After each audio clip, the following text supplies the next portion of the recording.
الحمد للہ رب العالمین والعاقبۃ للمتقین والصلاة والسلام علی سید الانبیاء واشرف المرسلین وعلی آلہ الطیبین الطاہرین واصحابہ الاکرمین اجمعین اما بعد فاعوذ باللہ من الشیطان الرجیم بسم اللہ الرحمن الرحیم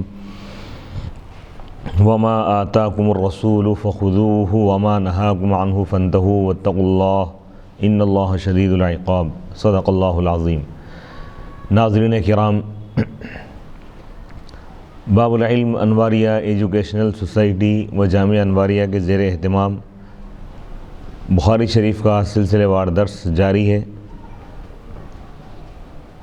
کتاب الغسل یعنی غسل کا بیان چل رہا ہے۔ اس میں چند احادیث مبارکہ کی تفصیل تشریح گزر چکی ہے، اور آج کا یہ درس حدیث نمبر 259 سے شروع ہو رہا ہے۔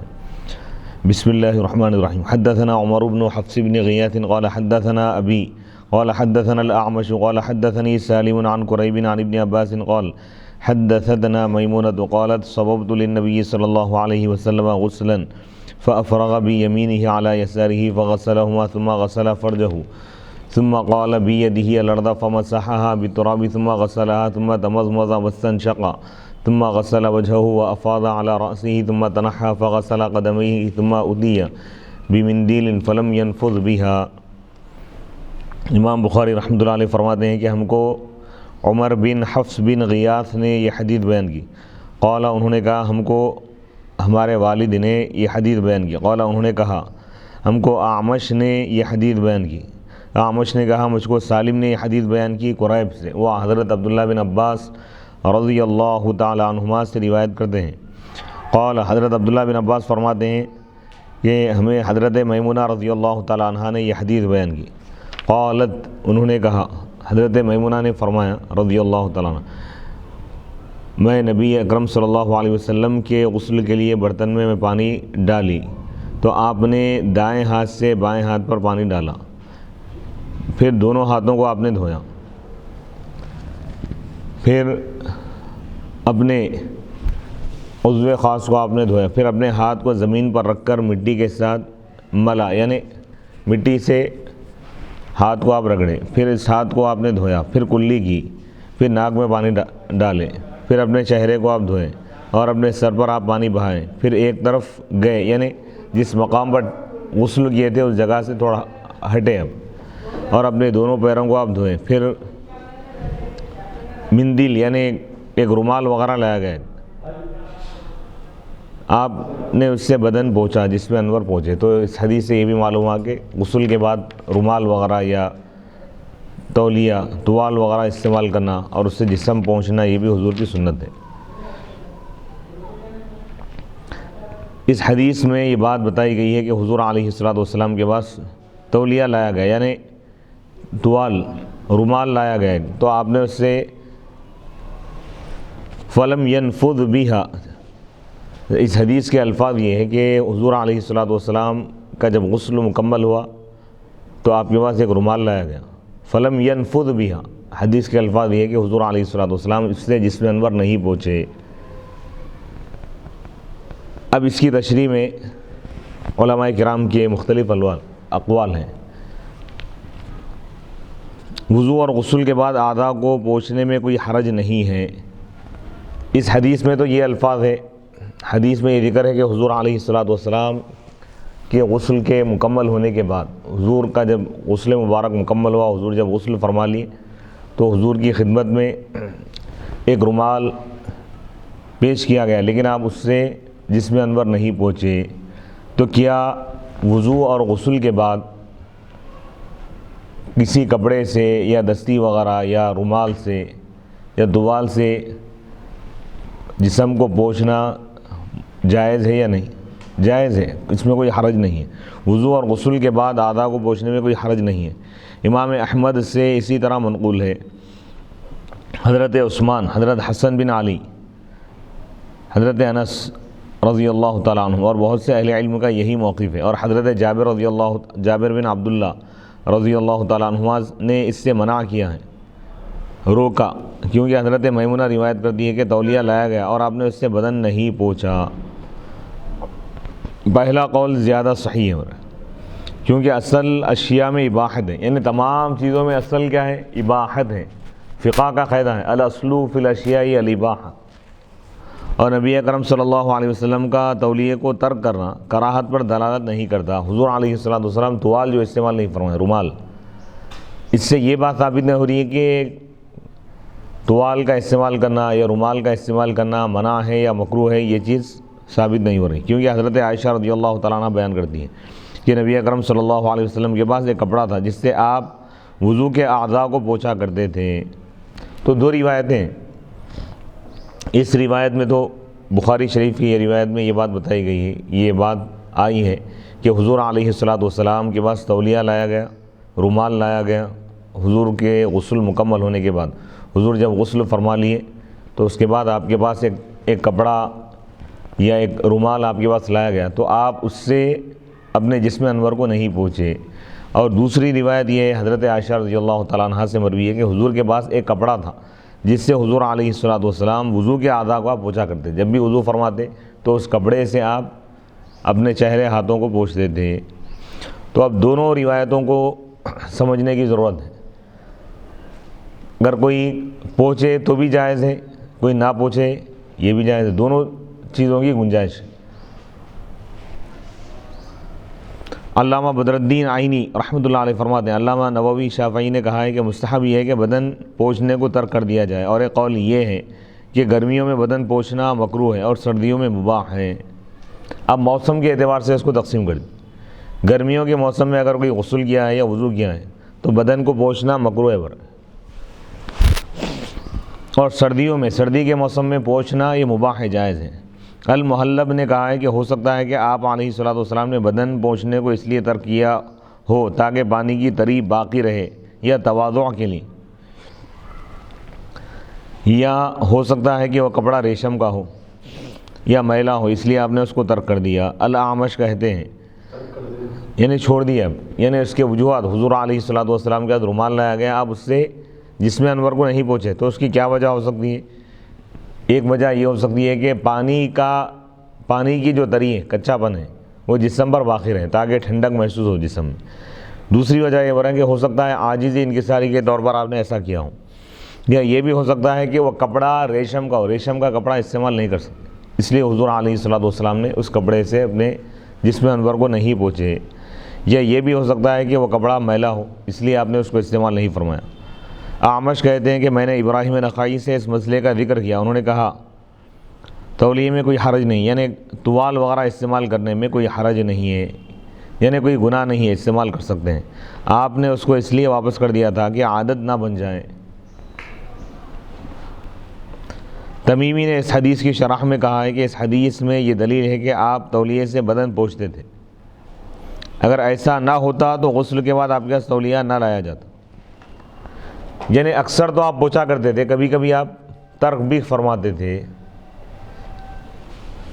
ابن دقیق نے کہا ہے آپ کا اپنے ہاتھوں سے پانی کو جھاڑنا، یعنی پانی کو وہ کرنا، اس پر دلیل ہے کہ بدن پوچھنے میں کوئی کراہت نہیں ہے، کیونکہ دونوں کا مقصود پانی کو زائل کرنا ہے، یعنی پانی کو جسم سے ہٹانا ہے، بھی کچا پن جو ہے نا۔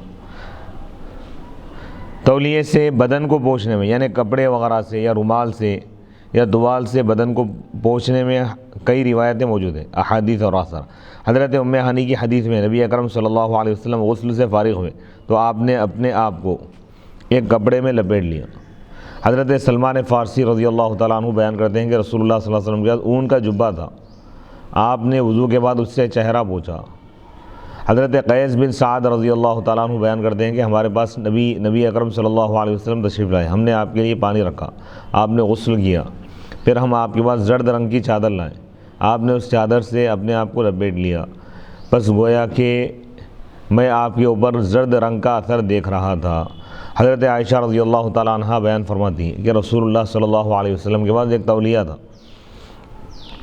جس سے وضو کے بعد آپ پوچھتے تھے۔ حضرت معاذ بن جبل رضی اللہ تعالیٰ عنہ بیان کرتے ہیں کہ میں نے دیکھا جب نبی اکرم صلی اللہ علیہ وسلم وضو کرتے تو کپڑے کی ایک طرف سے اپنا چہرہ پوچھتے تھے۔ عمرو بن حریث بیان کرتے ہیں کہ حضرت علی رضی اللہ تعالیٰ عنہ غسل کرنے کے بعد ایک کپڑے سے بدن پوچھتے تھے۔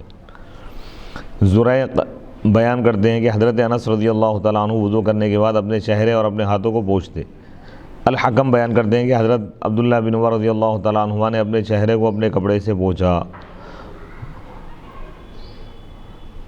محمد بن منتشر اپنے والد سے روایت کرتے ہیں کہ مسروق کے پاس ایک تولیہ تھا جس سے وہ پوچھتے تھے۔ یونس بیان کرتے ہیں کہ حضرت حسن بصری اور محمد بن سیرین وضو کے بعد تولیے سے پوچھنے میں کوئی حرج نہیں سمجھتے تھے۔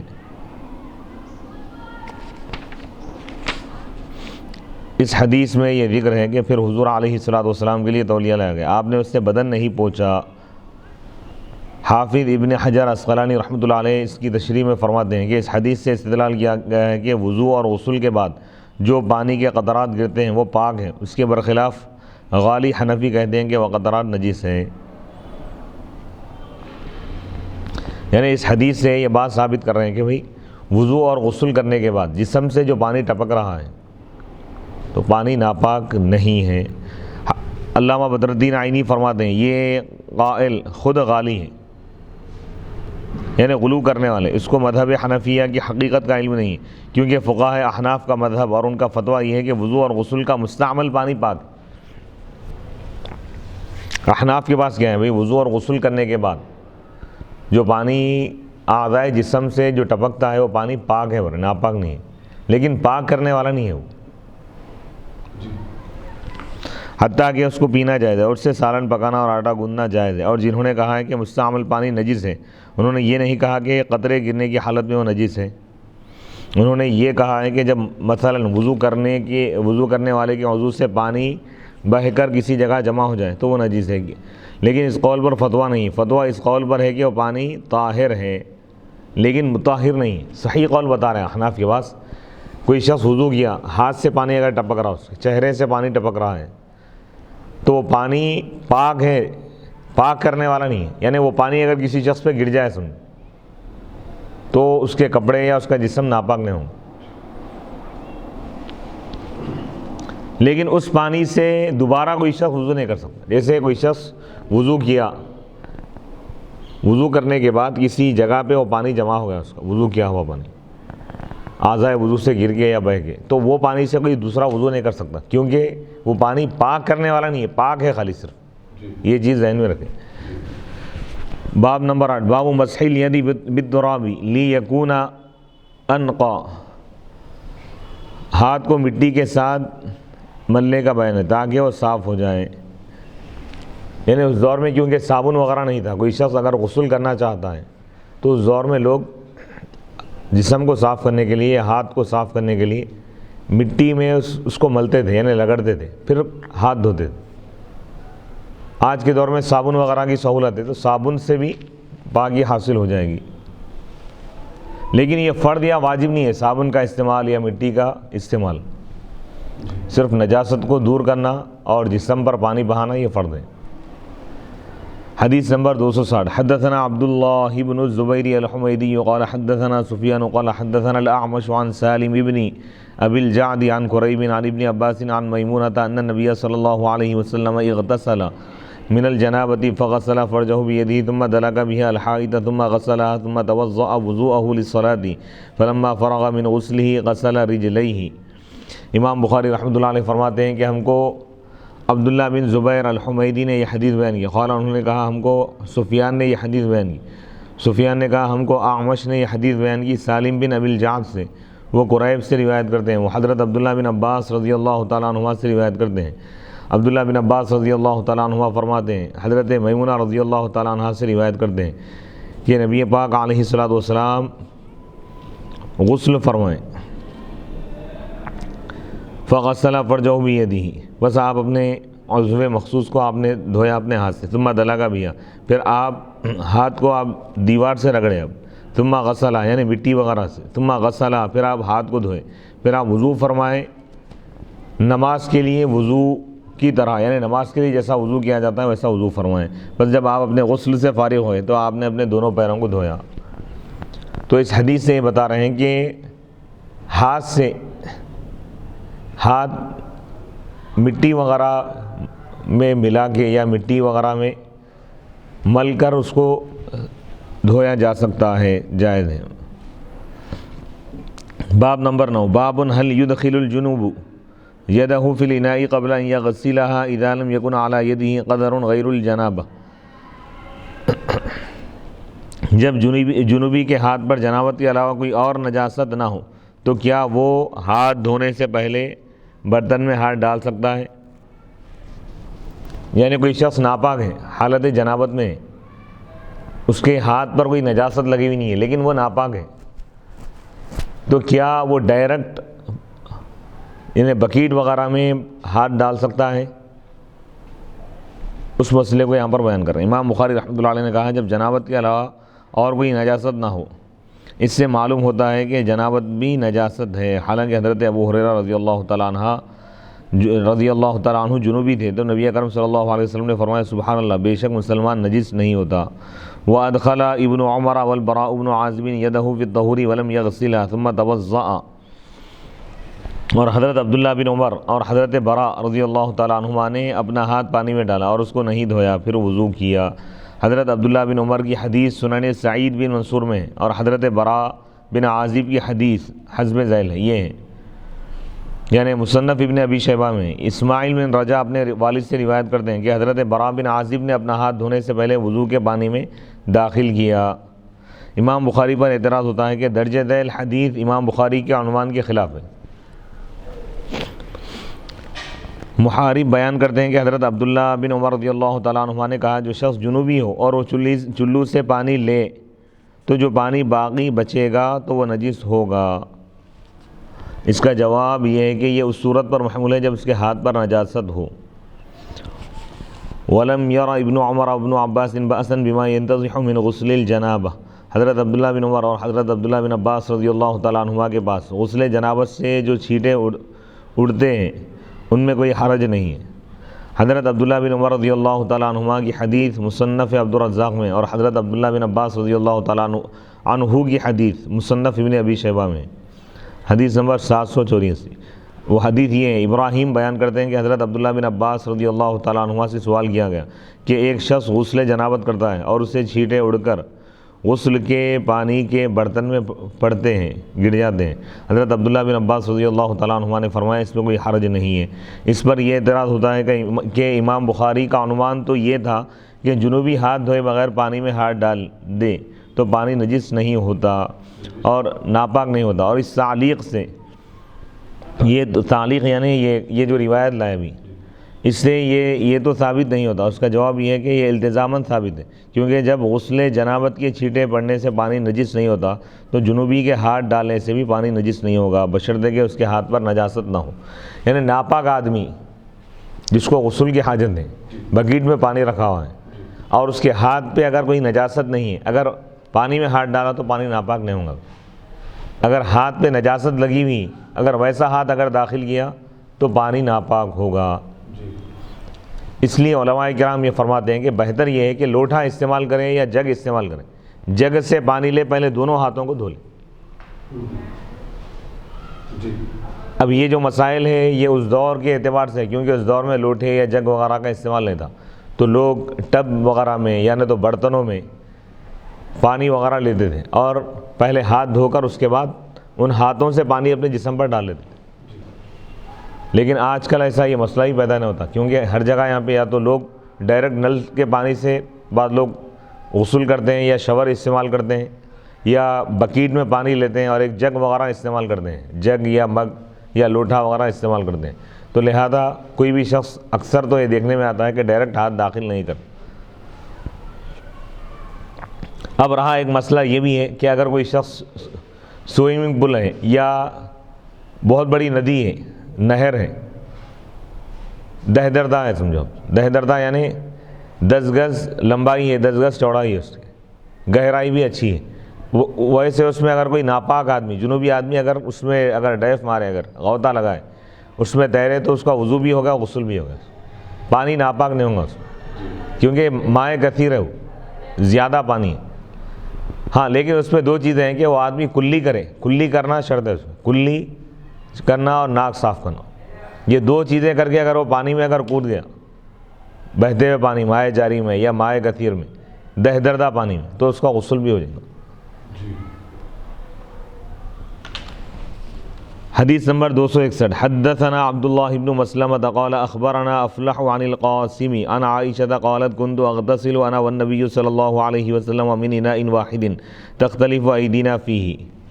امام بخاری رحمۃ اللہ علیہ فرماتے ہیں کہ ہم کو عبداللہ بن مسلمہ نے یہ حدیث بیان کی، انہوں نے کہا ہم کو افلاح نے قاسم سے یہ حدیث بیان کی۔ قاسم حضرت عائشہ رضی اللہ تعالیٰ عنہ سے روایت کرتے ہیں۔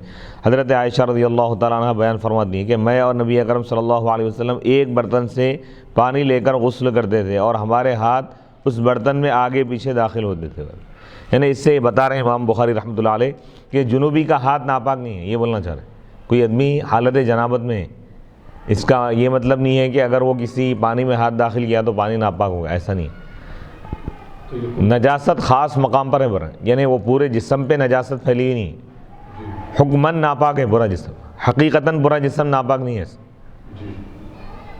نجاست دو قسم کی، ایک حکمی ہے ایک حقیقی۔ حقیقی جیسے خون ہے، اس کان سے خون نکلا اس تو آپ یہ نہیں بولیں گے کہ بھئی اس کا ہاتھ بھی ناپاک ہو گیا، اگر ہاتھ کو خون لگایا تو ہاتھ بھی ناپاک ہو۔ لیکن حکمی نجاست کیا ہے اس میں؟ اس کا وضو ٹوٹ گیا، چہرہ بھی دھونا ہے اس کو، چہرہ حقیقت میں ناپاک ہے کیا؟ جیسے وضو کے لیے یہ بات بتائی گئی، ری خارج ہو گئی کسی کی، ہوا خارج ہو گئی، تو ہاتھ کو کوئی نجاست لگی کیا اس کی؟ نہ چہرے کو نجاست لگی، نہ سر کو نجاست لگی، نہ پیر کو لگی، ناپاک ہو گیا وہ آدمی، وضو ٹوٹ گیا، تو یہ حکماً ہے۔ حقیقی نجاست وہ ہے جو نظر آنے والی جو نجاست ہوتی ہے، نجاست حقیقی بولتے ہیں۔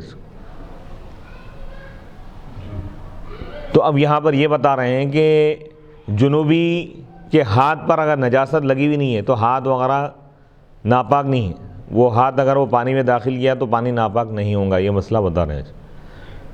جی اچھا، اس میں ایک چھوٹا سا سوال یہ ہے مفتی صاحب میرا کہ جنوبی کے ہاتھوں پر گندگی نجاست لگی ہوئی نہیں ہے تو وہ یعنی پانی میں ہاتھ ڈالا تو پانی ناپاک نہیں ہوگا، بالکل اسی طرح اب کیونکہ میاں بیوی جب ہم بستری کرتے ہیں یا کسی کو احتلام ہوتا ہے تو وہ اپنے شرمگاہ کو یعنی پیشاب کی جگہ جو ایک خاص مقام ہے اس کو اچھی طرح دھو لے اور صاف کر لے اور نجاست گندگی جو لگی ہوئی تھی وہ نکل جائے، بہہ جائے۔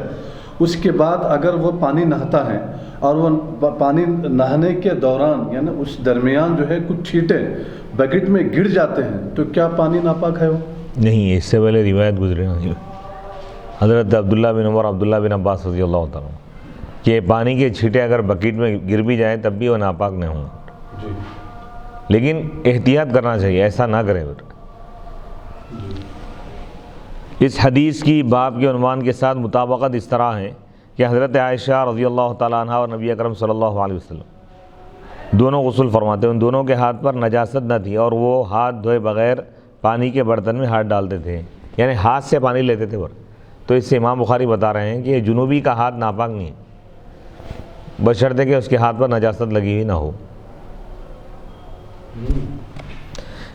اس حدیث کی تخریج اور اس کی شرح حدیث نمبر 250 میں گزر چکی ہیں۔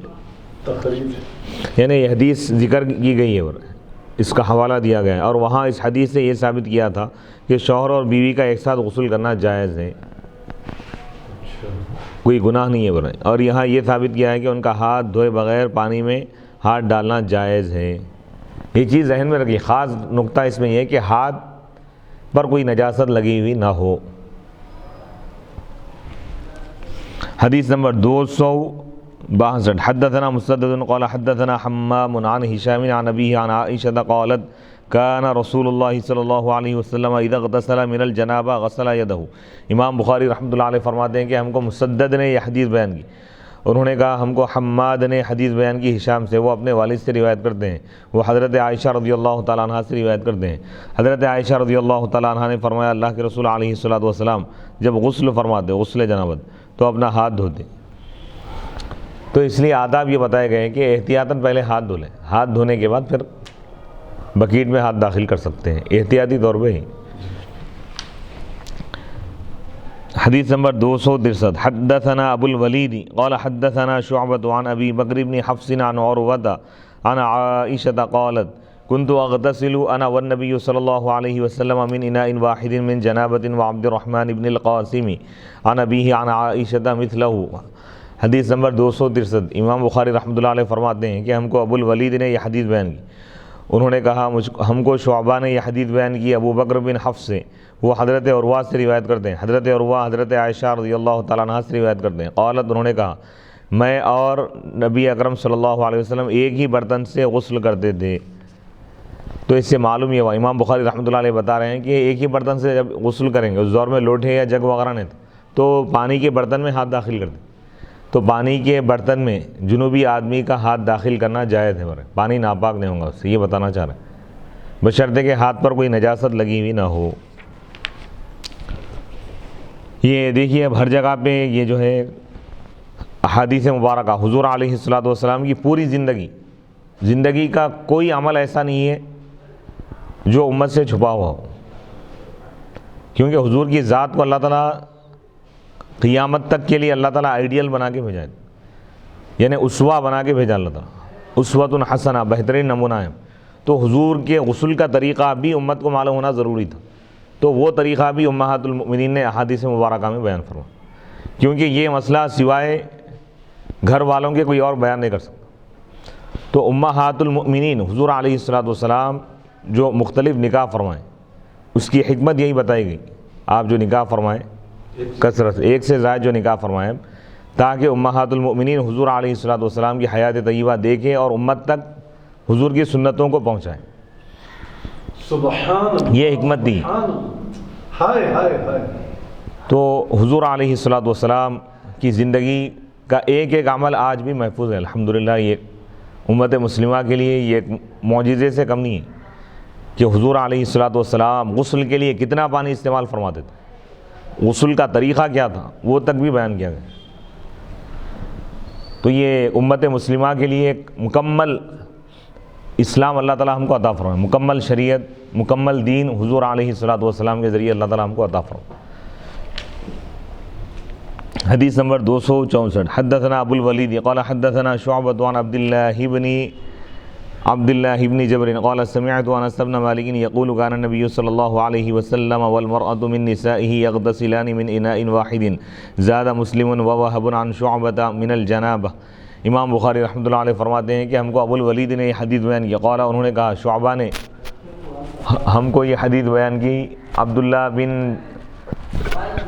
بن جبر سے. انہوں نے کہا میں انس بن مالک رضی اللہ تعالیٰ عنہ کو یہ کہتے ہوئے سنا کہ نبی پاک علیہ الصلوۃ والسلام اور آپ کے ازواج میں سے ایک خاتون, ایک زوجہ, دونوں ایک برتن سے پانی لے کر غسل کرتے تھے. تو اب اس میں دو باتیں بتائی جا رہی ہیں کہ شوہر اور بیوی کا ایک ساتھ غسل کرنا یہ بھی جائز ہے, اور دوسری چیز یہ ہے کہ جنوبی آدمی اپنا ہاتھ اگر پانی میں داخل کریں پانی ناپاک نہیں ہوگا, یہ بتانا چاہ رہے ہیں, بشرطے کہ ہاتھ پر کوئی نجاست نہ ہو. باب تفریق الغسل والوضوء, وضو اور غسل الگ الگ کرنے کا بیان ہے. اگر کوئی غسل سے پہلے وضو نہ کرے تو غسل میں وضو بھی ہو جائے گا, غسل کرنے کے بعد نیا وضو کرنے کی ضرورت نہیں, کیونکہ جو اعضاء وضو میں دھوئے جاتے ہیں جیسے چہرہ دھونا فرض ہے, دونوں ہاتھ دھونا فرض ہے, سر کا مسح یہ فرض ہے, پیر دھونا فرض ہے, کلی وضو میں کی جاتی ہے, ناک صاف کی جاتی ہے, ناک میں پانی چڑھایا جاتا ہے, کانوں کا مسح ہوتا ہے. تو غسل میں یہ تمام چیزیں دھوئے جا رہے ہیں, سر سے لے کر پیر تک تمام جسم کو دھویا جاتا ہے, تمام جسم پر پانی بہایا جاتا ہے. تو غسل میں خود بخود وضو بھی آ جاتا ہے, لیکن پھر بھی غسل سے پہلے وضو کر لینا یہ حضور کی سنت ہے, حضور اکرم صلی اللہ علیہ وسلم کی سنت ہے. اگر کوئی اس پر عمل کرے تو اس کو سنت پر عمل کرنے کا بھی ثواب ملے گا, لیکن اگر کوئی صرف غسل کر لے یعنی کلی کیا, ناک میں پانی چڑھایا, ناک صاف کیا اور پورے جسم پر پانی اس طرح بہایا کہ بال برابر جگہ بھی سوکھی باقی نہ رہی, تو اس کا غسل مکمل ہو گیا. اب غسل مکمل ہونے کے بعد پھر وضو کرنا اس کے لیے ضروری نہیں ہے, اس کے بعد وہ ڈائریکٹ نماز ادا کر سکتا ہے. اس باب کی باب سابق کے ساتھ مناسبت اس طرح ہے کہ دونوں باب ایک جائز کام پر مشتمل ہے. پہلا باب اس بیان میں کہ جب ہاتھ پاک ہو تو اس کو پانی کے برتن میں داخل کرنا, اور اس باب میں غسل اور وضو کو الگ الگ کرنے کا ذکر ہے. وَيُذْكَرُ عَنِ ابْنِ عُمَرَ أَنَّهُ غَسَّلَ قَدَمَيْهِ بَعْدَمَا جَفَّ وُضُوءُهُ. حضرت عبداللہ بن عمر رضی اللہ تعالیٰ عنہما کے بارے میں ذکر کیا جاتا ہے کہ انہوں نے اعضائے وضو خشک ہونے کے بعد اپنے پیروں کو دھویا. آدھائے وضو خشک ہونے کے بعد اعضائے وضو یعنی وضو کے جو اعضاء ہیں، چہرہ ہیں، ہاتھ ہیں، یہ دونوں سوکھنے کے بعد آپ آخر میں پیر دھوئیں۔ اس تعلیق کی اصل یہ حدیث ہے۔ امام بیہقی حضرت عبداللہ بن عمر رضی اللہ تعالیٰ عنہما سے روایت کرتے ہیں کہ انہوں نے بازار میں غسل کیا، اپنے چہرے اور ہاتھوں کو دھویا اور سر کا مسح کیا، پھر ایک جنازے کے لیے بلایا گیا تو وہ نماز جنازہ پڑھانے کے لیے مسجد میں داخل ہوئے، پھر انہوں نے موضوعوں پر مسح کیا اور نماز جنازہ پڑھائی۔ یہ حدیث ہی روایت معرفت السنن والآثار صفحہ نمبر 99 میں یہ حدیث موجود ہے۔ حدیث نمبر 265۔ حدثنا محمد بن محبوب قال حدثنا عبد الواحد قال حدثنا الأعمش عن سالم بن أبي الجعد عن قريب مولى ابن عباس عن ابن عباس قال قالت ميمونة وضعت لرسول الله صلى الله عليه وسلم ماء يغتسل به فأفرغ على يديه فغسلهما مرتين أو ثلاثا ثم أفرغ بيمينه على شماله فغسل مذاكيره ثم دلك يده بالأرض ثم تمضمض واستنشق ثم غسل وجهه ويديه وغسل رأسه ثلاثا ثم أفرغ على جسده ثم تنحى من مقامه فغسل قدميه۔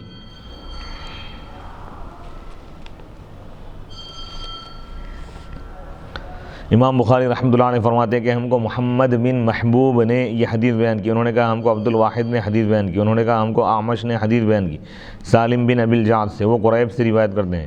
قریب کون ہے؟ یہ حضرت عبداللہ بن عباس رضی اللہ تعالیٰ عنہ کے آزاد کردہ غلام، حضرت عبداللہ بن عباس رضی اللہ تعالیٰ عنہ کے آزاد کردہ غلام قریب سے روایت کرتے ہیں۔ قریب عبداللہ بن عباس رضی اللہ تعالیٰ عنہ سے روایت کرتے ہیں۔ قال حضرت عبداللہ بن عباس رضی اللہ تعالیٰ عنہ نے فرمایا قالت میمونہ، حضرت میمونہ رضی اللہ تعالیٰ عنہ نے فرمایا میں اللہ کے رسول علیہ الصلوۃ والسلام کے لیے غسل کا پانی رکھی، یعنی حضور علیہ الصلوۃ والسلام کے غسل کے لیے میں پانی رکھی۔ فافرغ علی یدیہ، بس حضور علیہ الصلوۃ والسلام اپنے دونوں ہاتھوں پر پانی ڈالیں۔ فغسلہما، دونوں ہاتھوں کو آپ 2 یا 3 مرتبہ دھوئیں، پھر آپ اپنے سیدھے ہاتھ سے بائیں ہاتھ پر پانی ڈالیں۔ فغسل مذاکرہ، پھر آپ اپنے اعضاء کو دھوئیں۔ ثم دلک یدہ، پھر آپ اپنا ہاتھ رگڑے زمین پر، پھر آپ کلی فرمائیں، پھر اور آپ ناک میں پانی چڑھائیں، ناک صاف کیے۔ ثم غسل وجہہ، پھر آپ اپنے چہرے انور اور دونوں ہاتھوں کو دھوئیں اور اپنا سر 3 مرتبہ دھوئیں، پھر اپنے پورے جسم پر آپ پانی بہائیں، پھر آپ اس مقام سے جہاں پر آپ غسل فرمائیں اس مقام سے ہٹ گئے، پھر آپ اپنے دونوں پیروں کو دھوئیں۔ اس حدیث میں پیروں کو آخر میں دھونے کا بیان ہے، یہ بھی جائز ہے۔ اس سے پہلے ایک حدیث گزر چکی ہے کہ غسل سے پہلے جو وضو کیا جاتا ہے اس میں دونوں صورتیں جائز ہیں، کہ وضو کے تمام اعضاء کو دھونے کے بعد یا مسح کرنے کے بعد غسل کیا جائے اور پیروں کو آخر میں دھوئیں، یہ بھی جائز ہے، یا پیروں کو پہلے دھو لیں، یہ بھی جائز ہے۔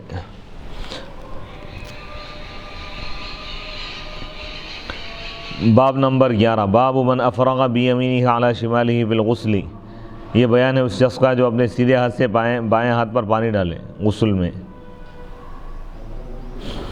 حدیث نمبر 266، یعنی اگر ہاتھ دھو رہے ہیں تو پہلے سیدھا ہاتھ دھوئیں، پھر سیدھے ہاتھ کے ذریعے بایاں ہاتھ دھوئیں، سیدھے ہاتھ سے بائیں ہاتھ پر پانی ڈال کر بایاں ہاتھ دھوئیں۔ حدیث نمبر 266، حدثنا موسى بن اسماعيل قال حدثنا ابو عوانة قال حدثنا الاعمش عن سالم بن ابي الجعد عن قريب مولى ابن عباس عن ابن عباس عن ميمونة بنت الحارث قالت وضعت لرسول الله صلى الله عليه وسلم غسلا وصدرته فصب على يده فغسلها مرة او مرتين۔ قال سليمان لا أدري أذكر الثالثة أم لا، ثم أفرغ بيمينه على شماله فغسل فرجه ثم دلك يده بالأرض أو بالحائط ثم تمضمض واستنشق وغسل وجهه ويديه وغسل رأسه ثم صب على جسده ثم تنحى فغسل قدميه فناولته خرقة فقال بيده هكذا ولم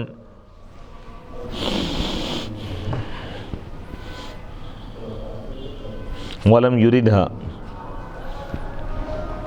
امام بخاری رحمۃ اللہ علیہ فرماتے ہیں کہ ہم کو موسیٰ بن اسماعیل نے حدیث بیان کی، انہوں نے کہا ہم کو ابو عوانہ نے حدیث بیان کی، قال انہوں نے کہا ہم کو اعمش نے حدیث بیان کی، وہ سالم بن ابی الجعد سے روایت کرتے ہیں، وہ حضرت عبداللہ بن عباس رضی اللہ تعالیٰ عنہ کے آزاد کردہ غلام قریب سے روایت کرتے ہیں۔ قریب حضرت عبداللہ بن عباس رضی اللہ تعالیٰ عنہ سے روایت کرتے ہیں۔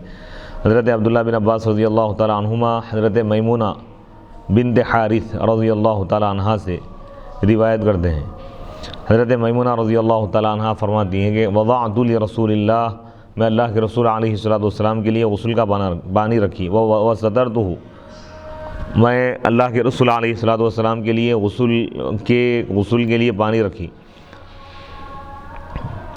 اور حضور علیہ الصلوۃ والسلام کے لیے میں نے پردے کا اہتمام کیا، یعنی حضور علیہ الصلوۃ والسلام جب غسل فرما رہے تھے تو میں ایک چادر وغیرہ لے کر ٹھہر گئی، فصب علی یدہ، حضور علیہ الصلوۃ والسلام اپنے ہاتھ پر پانی ڈالے، پس آپ اس کو ایک یا دو مرتبہ دھوئے۔ سلیمان کہتے ہیں کہ میں نہیں جانتا کہ وہ تیسری مرتبہ کا ذکر کیا یا نہیں۔ ثم افرغ بیمینہ علی شمالہ، پھر آپ اپنے سیدھے ہاتھ سے بائیں ہاتھ پر پانی ڈالیں۔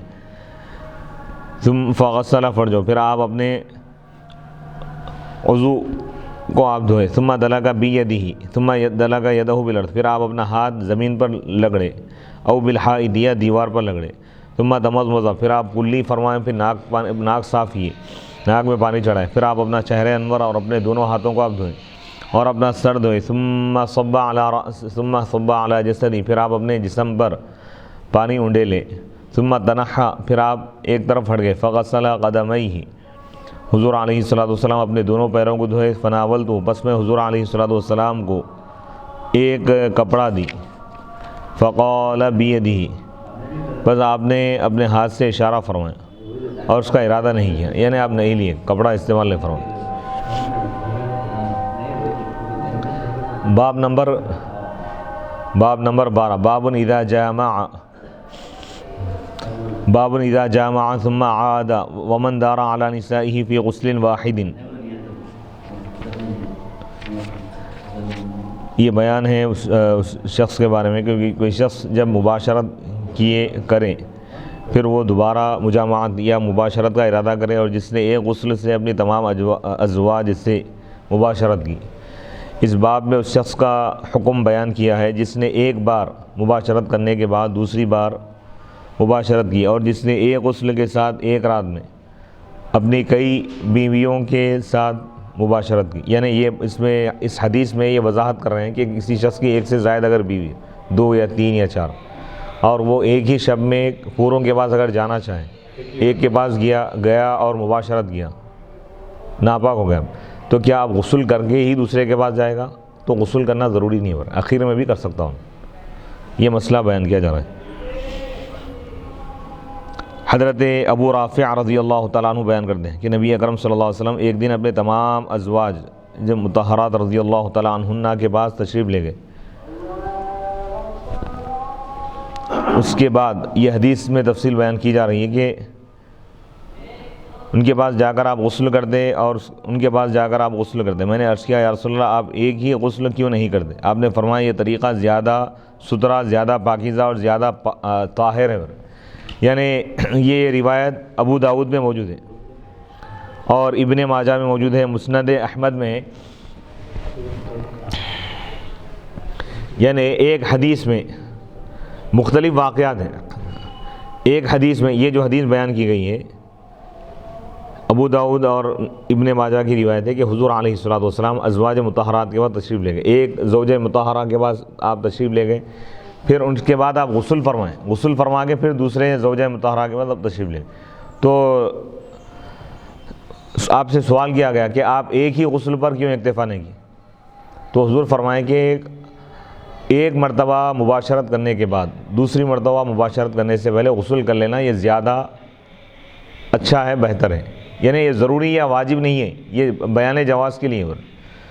اگر یہ اعتراض کیا جائے کہ اس حدیث سے معلوم ہوتا ہے کہ جب کوئی شخص ایک بار مباشرت کرنے کے بعد دوسری بار مباشرت کرے تو اس پر واجب ہے کہ وہ درمیان میں غسل کرے، اس کا جواب یہ ہے کہ اس پر اجماع ہے کہ اس پر درمیان میں غسل کرنا واجب نہیں ہے، اور اس کی وضاحت اس حدیث میں ہے۔